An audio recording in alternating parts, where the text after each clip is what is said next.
सुनंदा, कितना बड़ा अनर्थ हो जाता सुनंदा अगर शिवलिंग गिर जाता तो। भाऊ, गिरा तो नहीं है ना?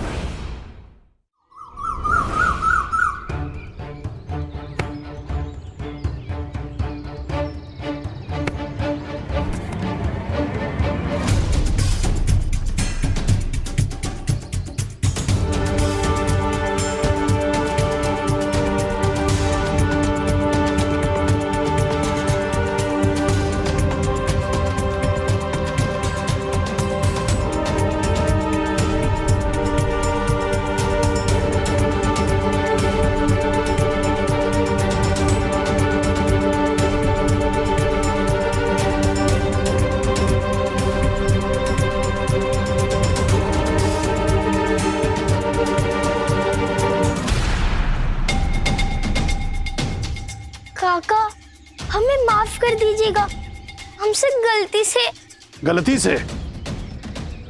मैंने मना किया था तुम लोगों को यहां खेलने से, समझ में नहीं आता? एक पंडित की पूजा में विघ्न डालने का पाप किया है तुम लोगों ने। कौन है ये? देखो तो बच्चों पे कैसे गुस्सा कर रहा है। काका, हम आपसे माफी मांग रहे हैं, हमने जानबूझकर नहीं किया। मुझे मत बताओ, मैं अच्छी तरह जानता हूं किसने क्या किया है।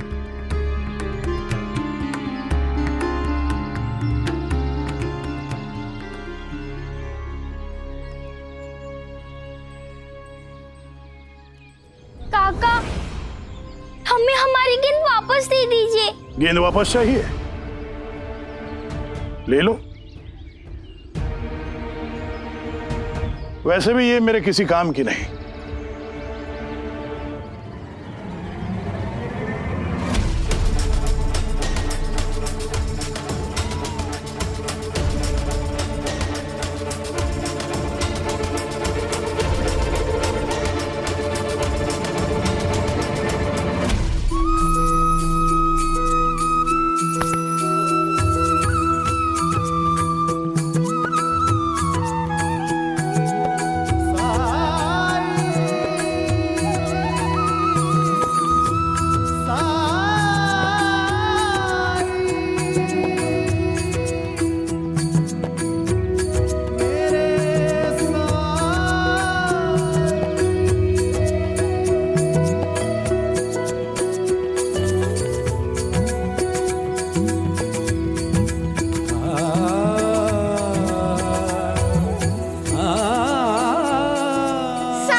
माफ कर दीजिए इन बच्चों को, क्योंकि बच्चे तो भगवान का रूप होते हैं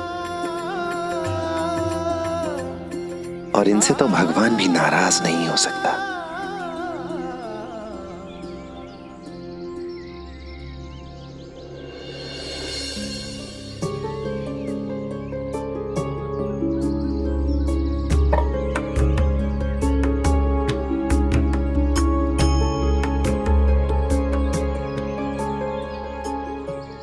क्षमो दमस्तपः शौच शांतिरार्जो ज्ञान विज्ञान मस्तिष्क ब्रह्म कर्म स्वभावजम।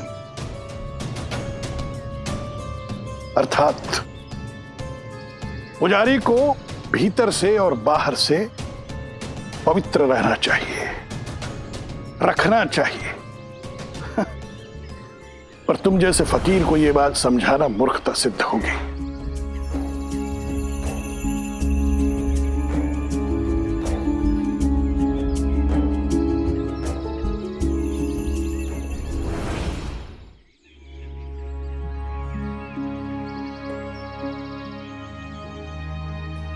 इस श्लोक में भगवान श्री कृष्ण ने केवल शुद्धि के बारे में नहीं कहा है,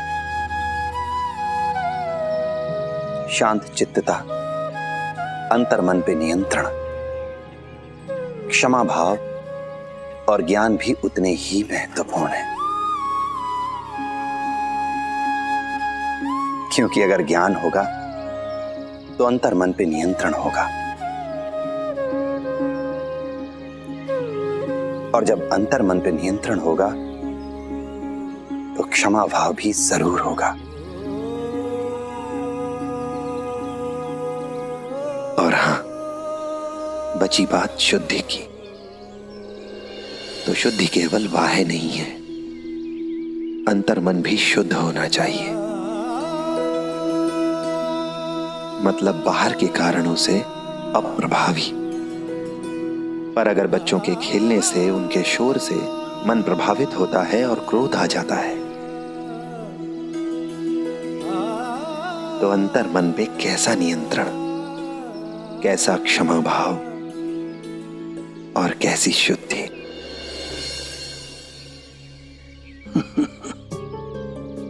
तुम एक फकीर हो, है ना?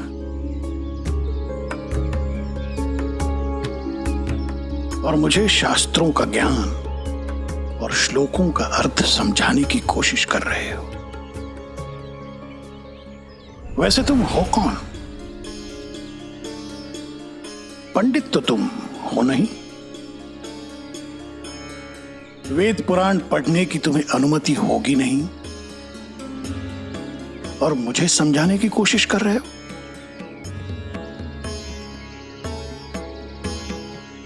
चार गांव के लोग शास्त्रों का अनुसरण सीखने के लिए मेरे पास आते हैं, और तुम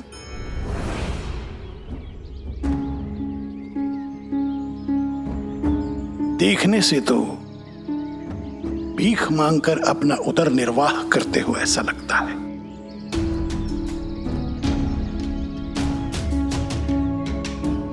और मुझसे शास्त्रार्थ कर रहे हो। ये साईं है, और आप इस तरह से साईं से बात नहीं कर सकते।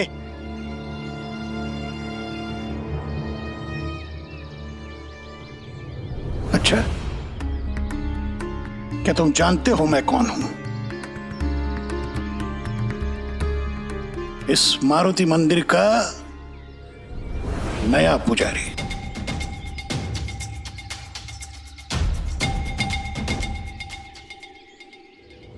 काशी प्रयाग की यात्रा पर निकलने वाला था, मगर म्हालसापति के कहने पर यहां आया। इस मंदिर के लिए, इस गांव के लिए। मगर मंदिर में प्रवेश करते ही बच्चों ने मुझे अशुद्ध कर दिया, अपवित्र कर दिया। तुम लोगों को इन बच्चों ने जो मुझसे दुर्व्यवहार किया है उसके बारे में बातचीत करनी चाहिए थी, मगर नहीं। मैंने इन बच्चों को उनके दुर्व्यवहार को लेकर डांटना चाहा तो ये फकीर आ गए उनका पक्ष लेने। और इस फकीर से जब मैंने इन बच्चों की गलतियों के बारे में बताना चाहा तो तुम लोग आ गए फकीर का पक्ष लेने। बड़ा विचित्र गांव है ये। क्या इस गांव के पुजारियों के साथ ऐसा ही व्यवहार होता है?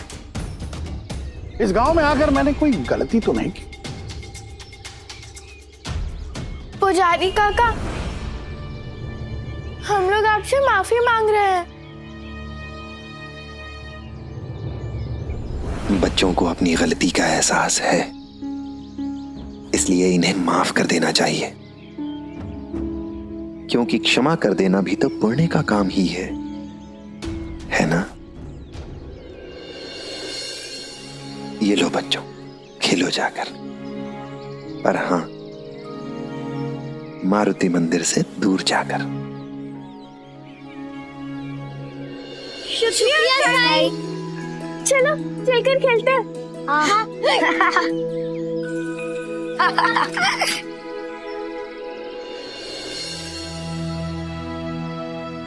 हम शिरडीवासी आपके बहुत आभारी हैं जो आप हमारे गांव में आए। आपसे कुछ अच्छी ज्ञान की, शास्त्र की बातें हम सब भी सीख सकेंगे। अब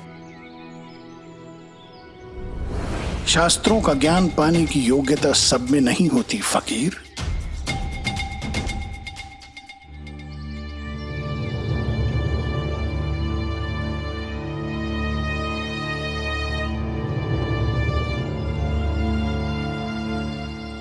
प्रणाम सदाशिव भाऊ।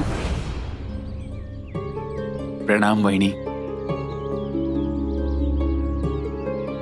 भाऊ ये आप क्या कह रहे हैं? शिरडी में हम सब साई को अपना गुरु मानते हैं।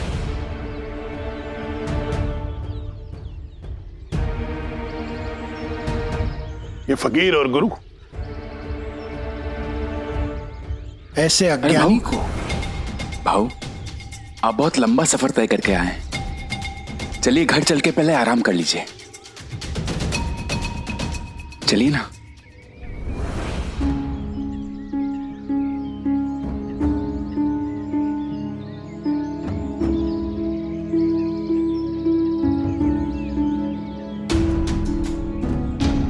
आइए भाऊ आइए।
आइए आइए भाऊ।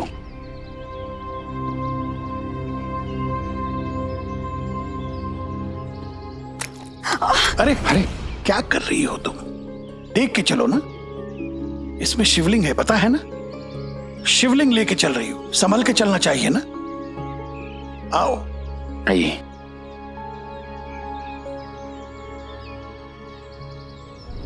वैसे तो मैं प्रयाग जाने वाला था जी। पिताजी की अस्थियां विसर्जित करने के लिए, और इसकी तबीयत ठीक नहीं रहती तो वैद्य जी ने कहा कि शिरडी का वातावरण बड़ा अच्छा है, शायद इसकी तबीयत ठीक हो जाए वहां। तो महीना भर यहाँ रह लूंगा, और तुमने बुलाया है मारुति मंदिर के लिए जी। तो महीने भर बाद हम यात्रा पर चले जाएंगे। आप बिल्कुल चिंता मत कीजिए भाऊ, शिरडी में आकर सबकी समस्या हल हो जाती है, और आप देखना वहिनी भी बहुत जल्दी स्वस्थ हो जाएंगी। पर मुझे तो शिरडी का वातावरण कुछ ठीक नहीं लग रहा। क्या मतलब भाऊ? देखो महासपति, बुरा मत मानो, तुम मेरे छोटे भाई हो, मगर तुम उस फकीर को अपना गुरु कैसे मान सकते हो? अगर गुरु बनाना है तो काशी जाओ, मथुरा जाओ, बड़े बड़े प्रकांड पंडित है वहां पर, उनमें से किसी को गुरु बनाओ। इस गांव में अगर गुरु बनने लायक कोई है तो वो तुम हो, क्योंकि इस गांव के मंदिर के पुजारी हो तुम। तुमको गांव वालों का मार्गदर्शन करना चाहिए, पर नहीं, तुम उस फकीर को अपना गुरु बनाए बैठे हो। शिव शिव शिव। आप साई को नहीं जानते भाऊ, जब जानेंगे तो आप भी उनके भक्त बन जाएंगे। आइए।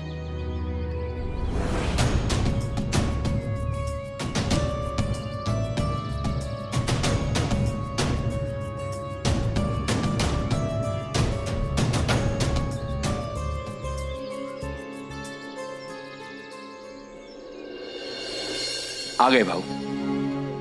यमुना, यमुना देखो कौन आया है। सदाशिव काका। बाहर आओ।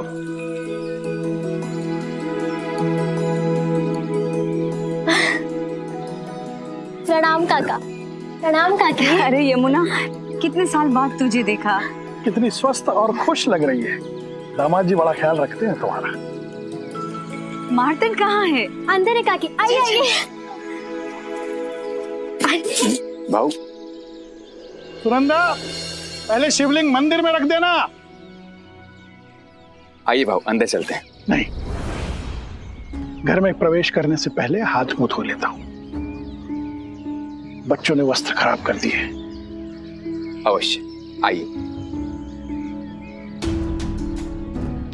ये मुझे दे दीजिए।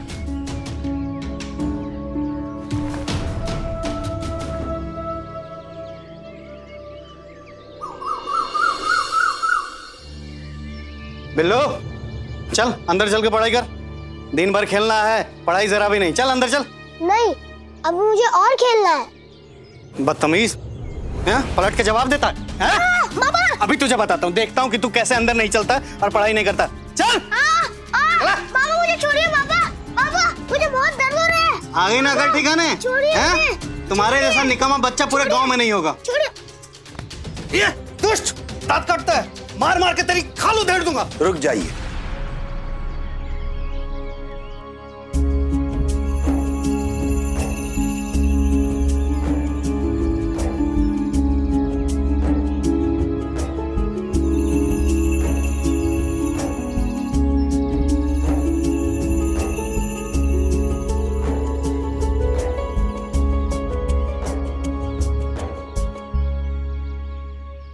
ये क्या करने जा रहे थे आप?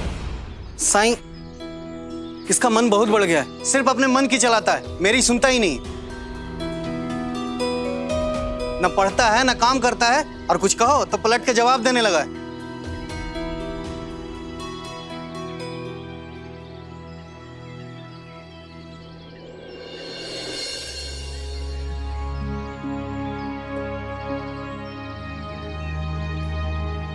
ये लो,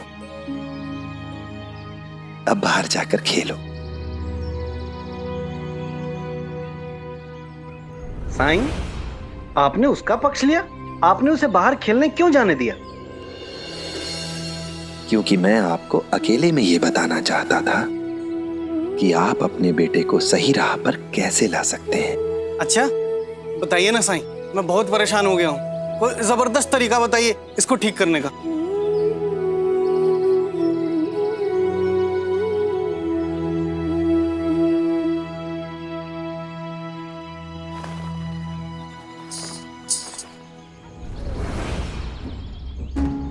ये लीजिए, खाइए इसे। और ये तो नीम के पत्ते हैं।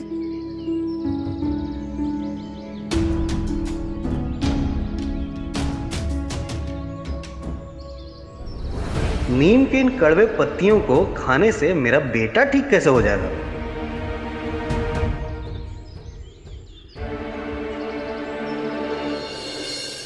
मन में साई के क्या है कौन जान पाए। ओम साई ओम, साई ओम, साई ओम। ले पकड़।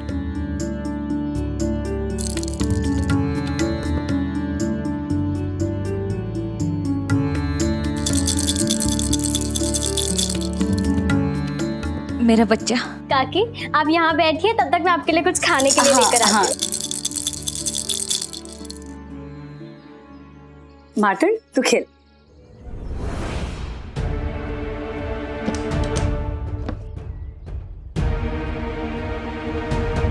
शिव शिव शिव शिव शिव शिव शिव।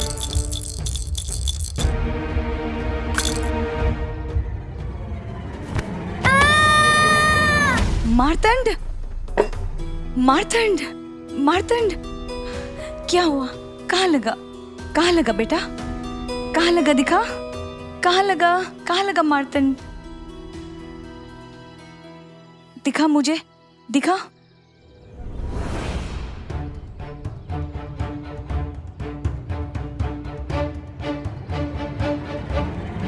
सुनंदा,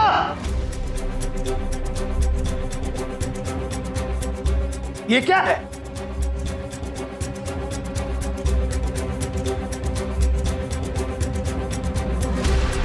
शिवलिंग को तुम इस तरह कैसे रख सकती हो?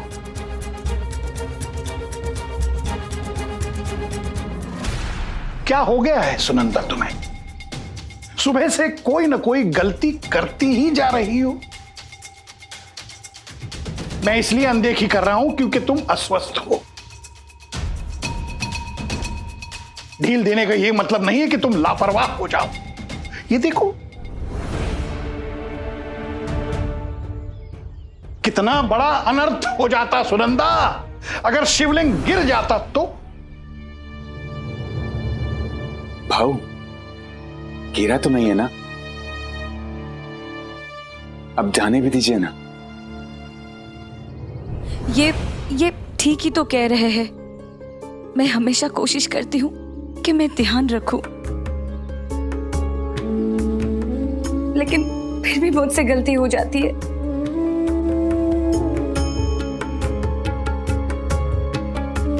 गिर जाता तो मुझे ही पाप लगता ना।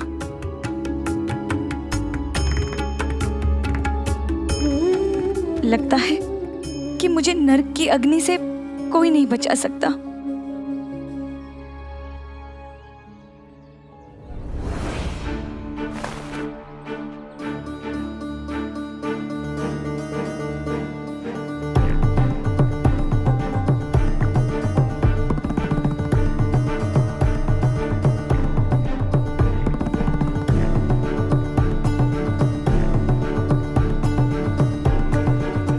हे प्रभु, मेरी पत्नी को क्षमा करना।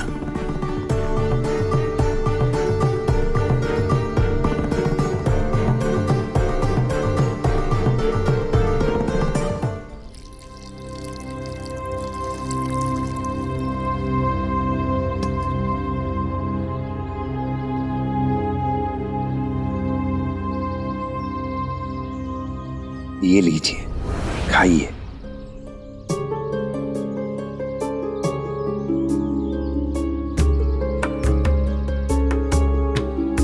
खाइए।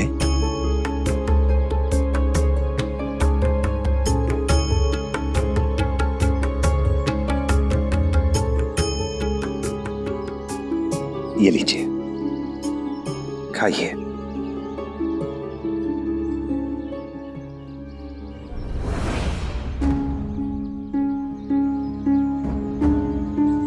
खाइए।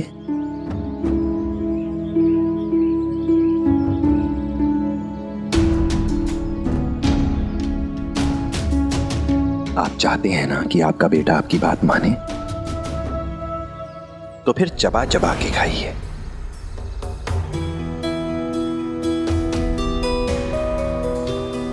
ये लीजिए।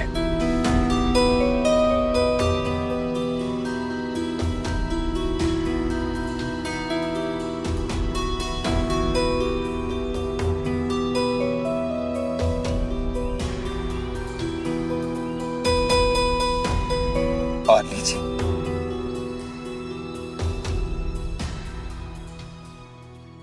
लीजिए।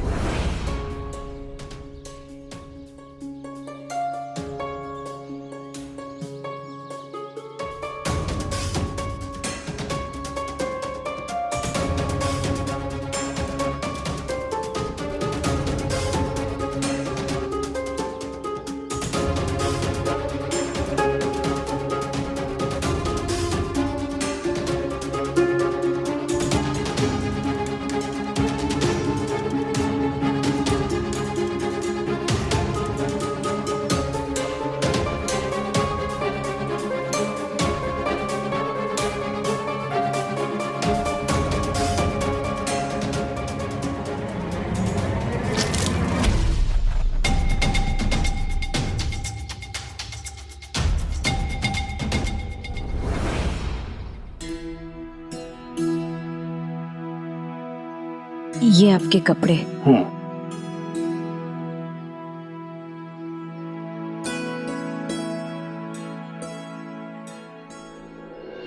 दवाइयां ली?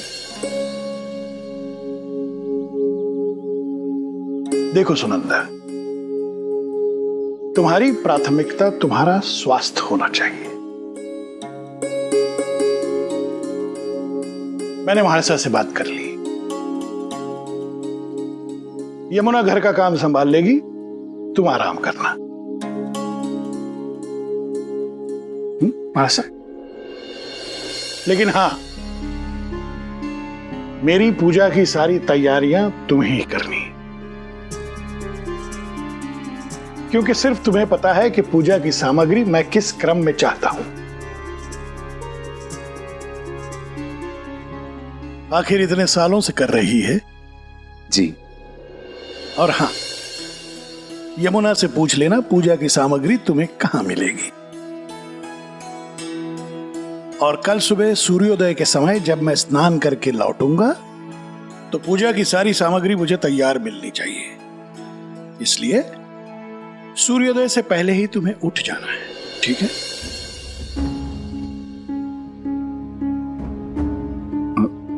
लेकिन भाऊ, इतनी सुबह सुबह क्यों नहीं? मेरा पूजा पाठ कर्मकांड सब कुछ सुनंदा के लिए ही तो है। देखो मारसा, हम दोनों पुजारी हैं जी। हम भगवान की पूजा करके अपने हिस्से का पुण्य तो अर्जित कर ही लेते हैं,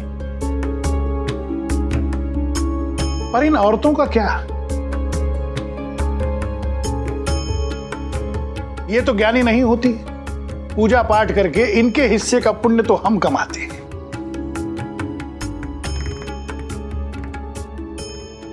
लेकिन ये पूजा की तैयारी तो कर ही सकती है ना।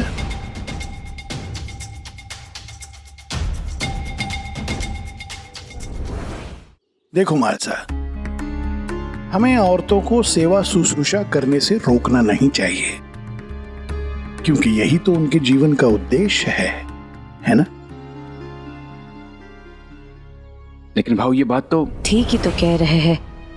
शास्त्रों में लिखा है तो सच ही होगा।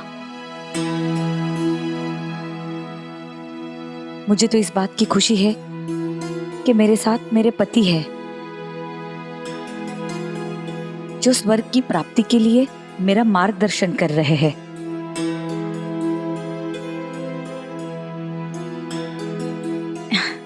अरे, मैं तो भूल ही गई, मैं आप सब लोगों के लिए करंजी लाई थी।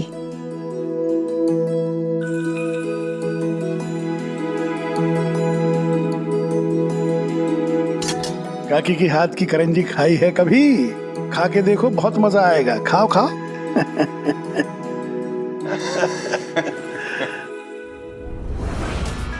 औरतें अपने दम पर पुण्य अर्जित नहीं कर सकती हैं? क्या स्त्रियां पूजा नहीं कर सकती हैं? साईं कहते हैं भगवान के लिए किसी भी जीव में कोई अंतर नहीं होता। फिर काका ऐसी बात क्यों कह रहे हैं?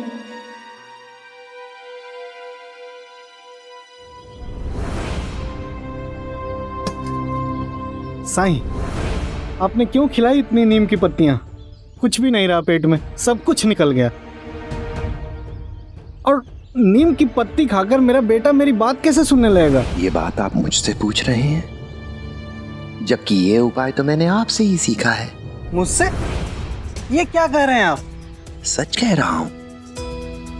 अभी कुछ ही देर पहले कड़वे वचन बोलकर आप अपने बेटे को सुधारना चाहते थे, और ये भी यकीन के साथ कह सकता हूं कि आपका ये तरीका नया नहीं है, पुराना है। पर आपका ये तरीका काम तो नहीं कर रहा है, और इसीलिए बिल्लू को अनुशासन में लाने के लिए आप उसे कड़वी, मजबूत, तगड़ी खुराक देने की तैयारी में थे। ठीक वैसी ही जैसा कि ये नीम है। ऐसी वाणी बोलिए मन का आपा खोए, औरन को शीतल करे आपहु शीतल होए। कड़वे वचन बोलने से केवल माहौल खराब होता है, गलतफहमी पैदा होती है। इससे किसी समस्या का समाधान नहीं हो सकता। जैसे ये कड़वा नीम खाकर आपने वमन कर दिया और आपके पेट में जो कुछ भी अच्छा था वो आहार भी बाहर निकल गया, वैसा ही बच्चों के साथ होता है। वो हमारे कड़वे शब्दों को पचा नहीं पाते हैं, वो वमन कर देते हैं, और उस वमन के साथ उनके अंदर जो कुछ भी अच्छा होता है